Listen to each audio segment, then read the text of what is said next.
ইমামের বাপও ইমাম হেও ইমাম এরা এই ধরনের এই দেশের ধর্ম এর করে মানে এটা নতুন একটা কমিটি বানাই এই কাণ্ড কিচ্ছা করছে আর এই যে নুরানিটা আইছে এটার নিয়া কেন্দ্র করি বেতন নিয়ে কেন্দ্র করি এর ওই একটা গণশিক্ষা আছে মানে দনমৈতুন পয়সাগুলো হাঁকিলে আর চোখে পথ ধরে না জানে এরা নিজের ইচ্ছা মতো করি এই হিসাবে হুজুরেরা হাসা নিচ্ছে। আপনাদের এলাকায় ধরেন ভাই বোন মিলে যে অবৈধ সম্পর্ক ছিল এবং সেক্ষেত্রে বাচ্চা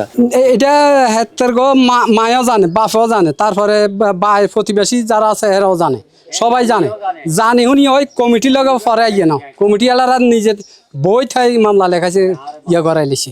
হাসাই দিছে হলারে হুজুরেরা হাসাইছে মানে একদম অবৈধভাবে খালি এটা লই কেন্দ্র করি একবারে নিশ্চয় হয়ে গেছে কই না আমার মতো মাইসে আমি 90,000 টাকা দিছি তারপরে ওইটা একটা আলি ধার হিসাবে দিছি মাগনাতে দিতে পারেনি তো অনা দায়িত্ব পারে না এখনো দিতে পারে না মানে মামলার জন্য আপনার থেকে 90,000 ধার নিচ্ছে। হ্যাঁ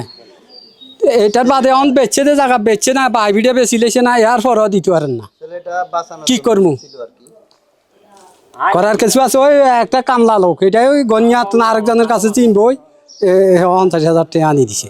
এই হিসাবে বড় মানুষে দিছে নইলে এরকম কাছে টাকা হয়েছে ইমামতি করি কটে বেতন হয় সংসার চালাই আবার এরকম একটা ডেয়ারিং একটা মামলা চালানি সম্ভব হয়নি